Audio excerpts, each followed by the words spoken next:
Sir இன்றைய தினம் செல்வப்பிரதிநிதி இங்கே வரும்பொழுது துரோகி பட்சவந்தி அப்படின்னு திமுக கோஷம் எழுப்பினாங்க.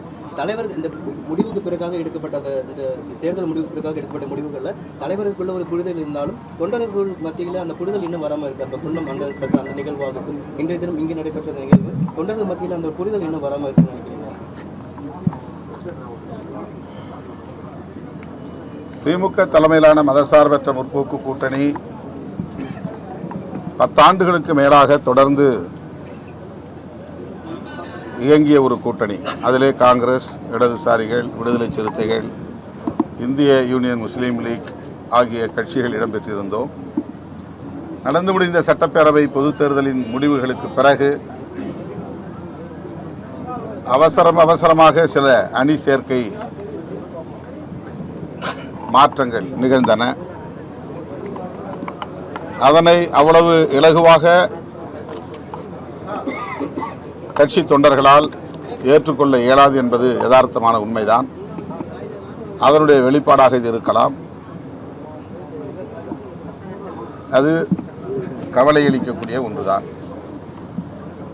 தலைவர்கள் இரு தரப்பை சார்ந்த தலைவர்களுக்கு இடையிலே இது குறித்த புரிதல்கள் நீங்கள் குறிப்பிட்டதைப் போல இருந்தாலும் தொண்டர்களிடையே இன்னும் அந்த புரிதல் ஏற்படவில்லை.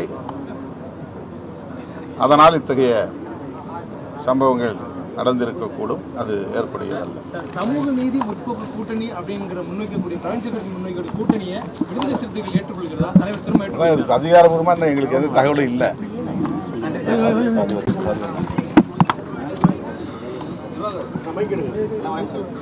இன்றைக்கு அமைச்சரவை கூட்டம் நடைபெறுகிறது. முதல் முறையாக நடைபெறவிருக்கிற இந்த அமைச்சரவை கூட்டத்தில் விடுதலை சிறுத்தைகள் கட்சியின் சார்பில் அமைச்சர் பொறுப்பேற்றுள்ள தம்பி வன்னியரசு அவர்கள் பங்கேற்று பேச இருக்கிறார். அதிலே பல்வேறு கருத்துக்களை அவர் முன்வைக்க உள்ளார். என்றாலும் தமிழ்நாடு அரசு சாதிவாரி கணக்கெடுப்பு நடத்த வேண்டும் என்கிற கருத்தையும் விடுதலை சிறுத்தைகள் கட்சியின் சார்பில் அவர் முன்வைக்க உள்ளார். தமிழ்நாடு அரசு சாதிவாரி கணக்கெடுப்பு நடத்துவதற்கு முன்வர வேண்டும். ஏற்கனவே பழங்குடி சமூகத்தினரின் சோஷியோ எக்கனாமிக் சர்வே, சமூக பொருளாதார தகுதி நிலை குறித்த கணக்கெடுப்பு நடத்தி முடித்துள்ளது கடந்த திமுக அரசு.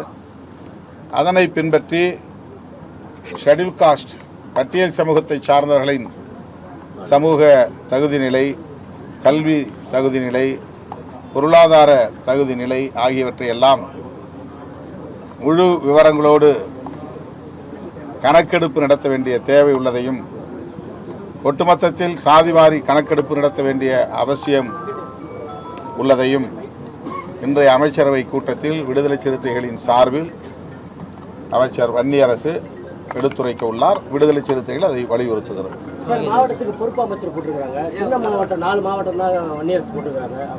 அது வந்து கண்டனத்துக்குரியது அப்படின்னு எதிர்பார்க்குறாங்க. கண்டனம்லாம் சொல்லலை. நீங்கள் உங்கள் முகநூலில் போட்டிருக்கீங்க. கண்டனம் இல்லை. 7 தொகுதி இருக்கக்கூடிய மாவட்டத்துக்கு அவர் அமைச்சராக இருக்காரு. அதிலே போட்டிருக்கலான்னு ஒரு கருத்து. வெற்றி பெற்ற விழுப்புரம் அந்த மாவட்டத்திலே இருக்காரு. யாரு? அதாவது திண்டிவனம் தொகுதியில் வெற்றி பெற்ற வன்னியரசு அவர்களுக்கு அந்த மாவட்டத்தில் அமைச்சர் பொறுப்பு அமைச்சர் கொடுக்காம அருகில் இருக்கக்கூடிய கள்ளக்குறிச்சி மாவட்டத்தில் பொறுப்பு அமைச்சர் கொடுத்துருக்காங்க. எப்படி சார்? ஏன்னா தன்னுடைய அதுவும் தமிழ்நாட்டில் தான் இருக்கு.